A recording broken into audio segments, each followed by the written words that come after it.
Welcome to SVG-TV News for Tuesday, March 13, 2018. I am Rochelle Batiste with the details. The government of St. Vincent and the Grenadines continues to have a clear position against the Citizenship by Investment Program, the CIP.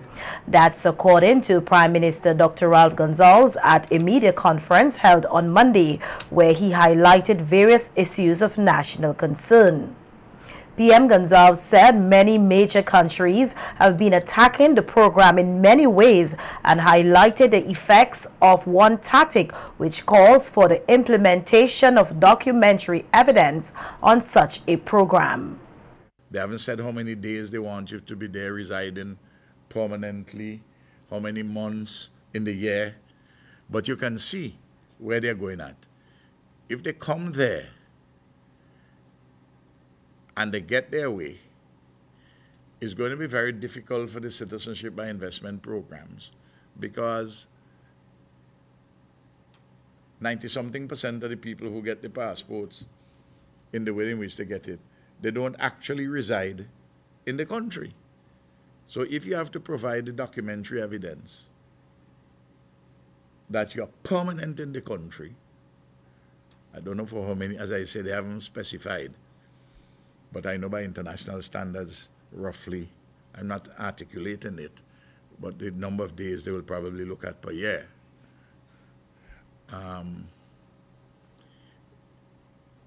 So they're attacking that program from another angle now. They attack it at several different angles, but they're now attacking it at this particular angle with the common reporting standards. Responding to criticisms that SVG is not following other OECS countries which uses the CIP program, the Prime Minister noted that there are also a number of CARICOM countries which do not use the program, adding that the government of SVG has a clear and sound position on the matter. There are other things too, but that is a principal move. And I think it's important for the discussion which is taking place in St. Vincent and the Grenadines and elsewhere in the region, to look at that document. There are people who say to me, oh, well, why the other 5 OECS countries selling citizenship and selling passports, how you ain't doing it? I said, but why Jamaica doesn't do it? Why Barbados next door doesn't do it? Why Trinidad doesn't do it? You know, you're asking me to follow some people. Well, what about others? But we have a clear position on it. And I could defend our position anytime, any place, anywhere, as being a sound position. The Prime Minister said apart from issues of principle, he recognized that many major countries are concerned about the possible links between the program and issues of tax evasion and the financing of terrorism. How the OECD is trying to narrow, to undermine them further by talking about how the current systems have been subverting the common reporting standards. Now, as I say, I don't support citizenship by investment for all kind of reasons. You know my position, I don't have to go over that there now. But the OECD is making an assault. It's not only the money laundering issue they're worried about, but they're also worried about not just the financing of terrorism issue, but they're also very worried about their tax issue. That people using it to see if they can get around the taxes in their own countries. On the issue of SVG's bid for a seat on the United Nations Security Council as a non-permanent member for 2020-2021, PM Gonsalves said SVG has a clear and articulate voice that it can lend to the UN Security Council in relation to advancing global peace and security. PM Gonzalez stated that it would be remarkable if SVG was to be given a position at the UN Security Council. Given the assurances which we have had, including in several cases written assurances, that anybody who's challenging us is likely to find that St. Vincent and Grenadines comes out of GRULAC with a majority. Though it's an election worldwide, the 192 members of the United Nations. But when we go elsewhere, in which we also have support, people are going to ask, what does your region say? Well, if the region says, if our region says St. Vincent and the Grenadines, it would be strange for other regions to say no to us.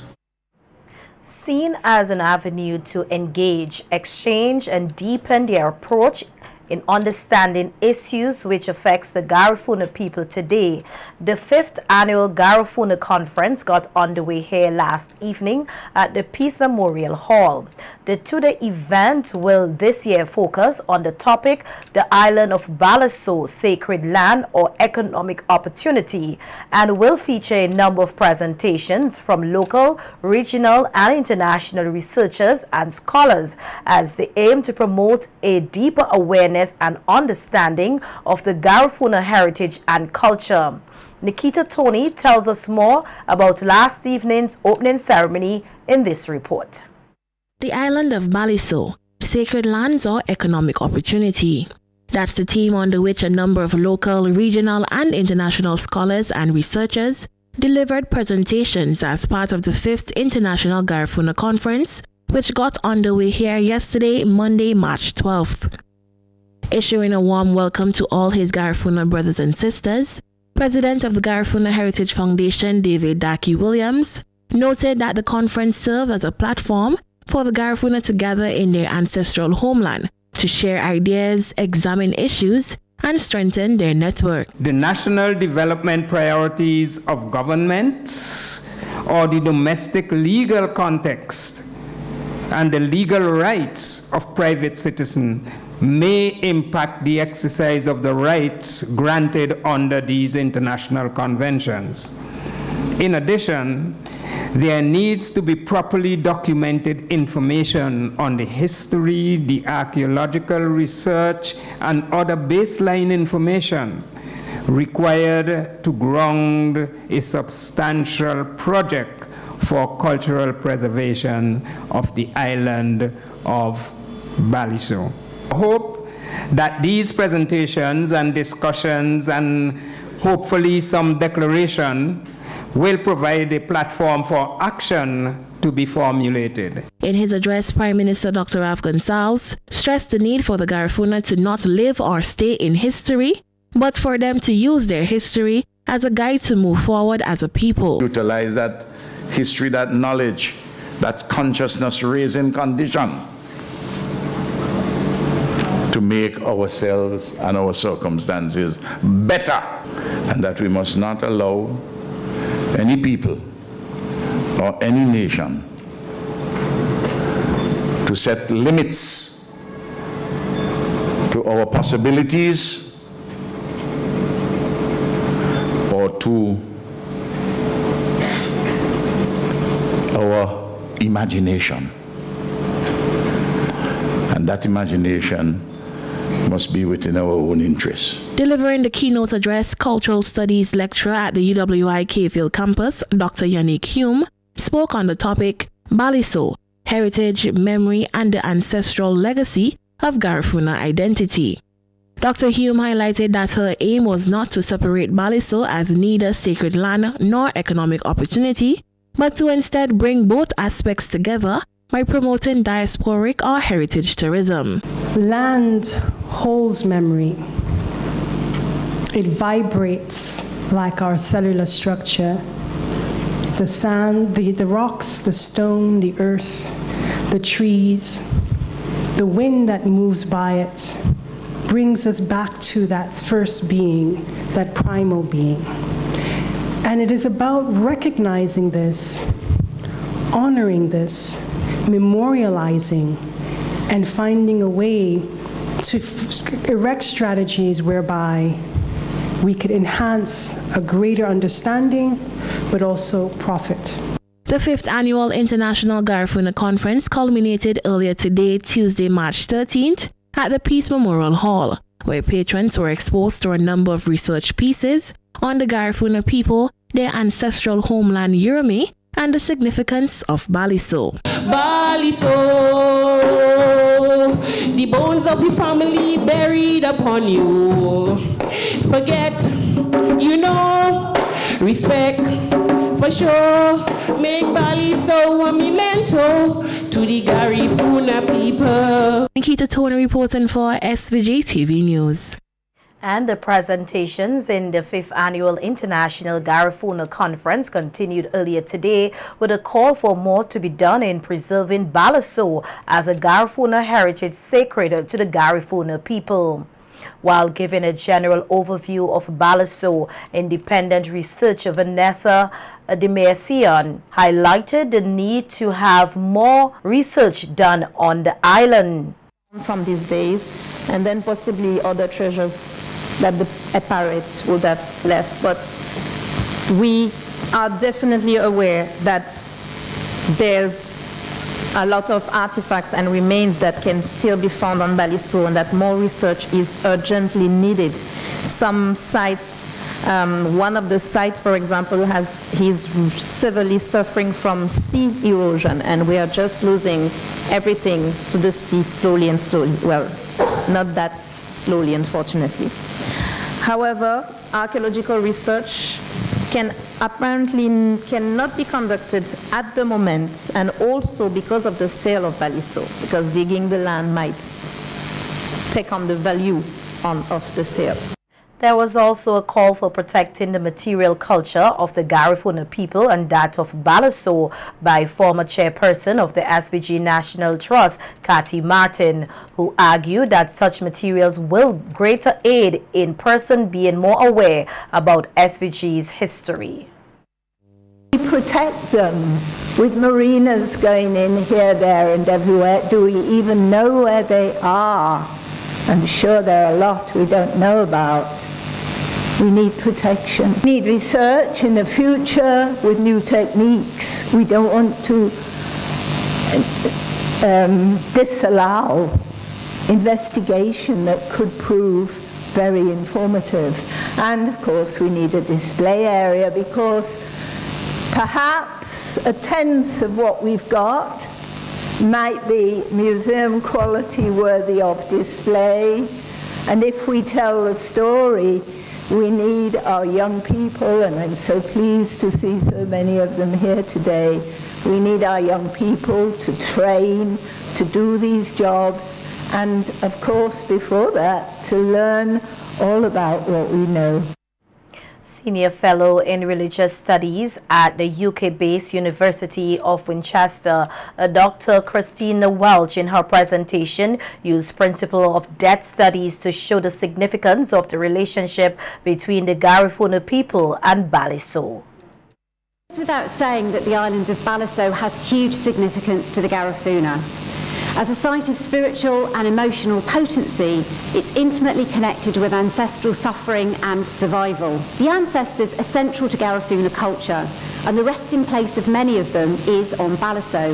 And whilst the functions of the dead and the continuation of bonds with the dead may be expressed in different myths and rituals than, say, with American Protestant Christians or Japanese Buddhists, cross-culturally they are not so different.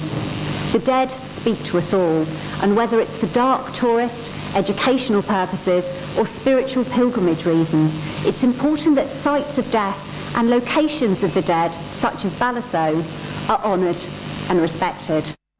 With tomorrow, March 14th, being celebrated as Heroes Day and the 223rd year since the death of this country's only national hero, Joseph Chatouillet. Our news team took to the streets of capital Kingston earlier today to ask this two-folded question: what are some of the qualities of a hero and who should be considered next? When I think of a hero, I think of somebody who would have done some extraordinary something in their field, who might have had a tremendous respect from the people. I also think of humility, because sometimes you think of somebody who a hero, but they may not have that kind of a humility. I know, come to mind the brother Robert Milton Cato. I mean, he would have done a lot politically for St. Vincent and the Grenadines in terms of changing perhaps the landscape. But I really hope the time, I know we only have Chatouillet, I hope the time by next national hero tomorrow that we would have another one added to the list. But really and truly, I look at somebody who would have done something extraordinary in their particular field, and who persons can go back in history and say, this person did this for St. Vincent and the Grenadines or for the nation as a whole.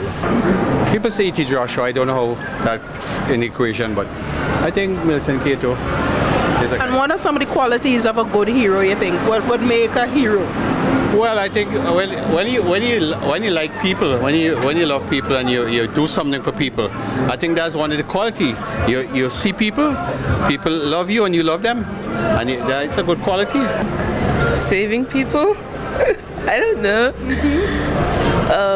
Being there when people need you. Macintosh, right? Okay, national hero. Okay, because I think majority of people maybe know of his history or better even Chatouillet. I suppose Chatouillet still, but then I'm seeing Macintosh, you know, or even Joshua. Me? I don't think any of the persons whose name have been bandied about fit the bill really in terms of the characteristics of national hero. Okay, and what are some of the qualities that persons look for in a hero, you think? Well, selfless service, a person who is willing to sacrifice for the country and for a cause, a person who have put country and cause above self. And truly I have not seen that yet in any of those folks who people say are eligible. Tomorrow being National Heroes Day, anybody else should be a national hero in St. Vincent and the Grenadines? Me. Why you say you? Because I'm doing a lot for myself, so I call myself a hero. And what are some of the qualities about yourself that makes you a hero? I do my own thing. I run my own show. My husband is alongside me, so whatever he does, that would be just, have to say, a bonus to whatever I'm doing. So I call myself a hero. I think the qualities we look for in a hero is somebody who gives unconditionally, somebody who sacrifices for others, and we tend to look at heroes, our national heroes, from nation builders, people who have been politicians, that sort of thing. But I think we need to take a little look at some of our women, what they've been contributing to our country as a whole. I don't want to call any names right now, but women who have worked hard and diligently and given for St. Vincent and the Grenadines, and I'm sure there are quite a lot of them out there that we could choose from. And former parliamentarian for the constituency of North Leeward, the late John Thompson, will be accorded an official funeral. According to information provided, Thompson's body will lie at the House of Assembly on Friday, March 16, 2018, from 10 a.m. to 12 noon for official viewing.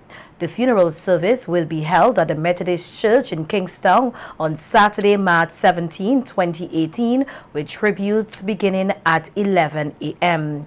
Interment will be at the Fitzhugh Cemetery. Flags are expected to be flown at half-mast in the state from Thursday, March 15, 2018 to Saturday, March 17, 2018. Non-communicable diseases such as hypertension is a significant health concern here, and Vincentians are being encouraged to reduce their intake of salt.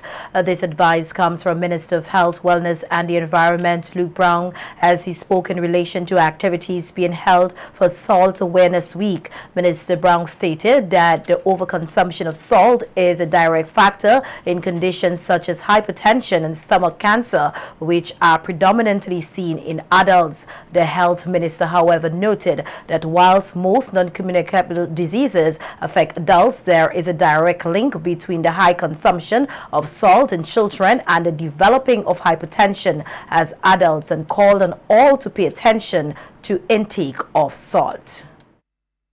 Communicable diseases mostly affect adults. However, this does not mean that children should be wanton or careless in their consumption patterns. There is a correlation between a person's blood pressure in childhood and his or her blood pressure as an adult. If a child has elevated blood pressure levels consequent on a poor high salt diet, then in all likelihood he or she will develop hypertension later on in life with all its related diseases and suffer premature death. This is why we have to be careful not to let our children eat too much chow chow and similar products. Incidentally, the child is not entirely immune from the ill effects of bad eating habits in the earlier stages of life. Elevated blood pressure in childhood contributes to cardiovascular disease pathology during childhood itself. The child, therefore, cannot be left out of the strategy to combat non-communicable diseases. Minister Brown further stated that given the negative impact of non-communicable diseases, the Ministry of Health has been engaged in various activities designed to educate Vincentians and assist in the reduction of the impact of these diseases. The Government of St. Vincent and the Grenadines strengthened nutrition and health promotion programs and designated an NCD coordinator to perform special functions such as developing, promoting and implementing national food-based dietary guidelines. I draw your attention to Cabinet-approved National Dietary Guideline number 6. When cooking, use less salt and salted seasonings.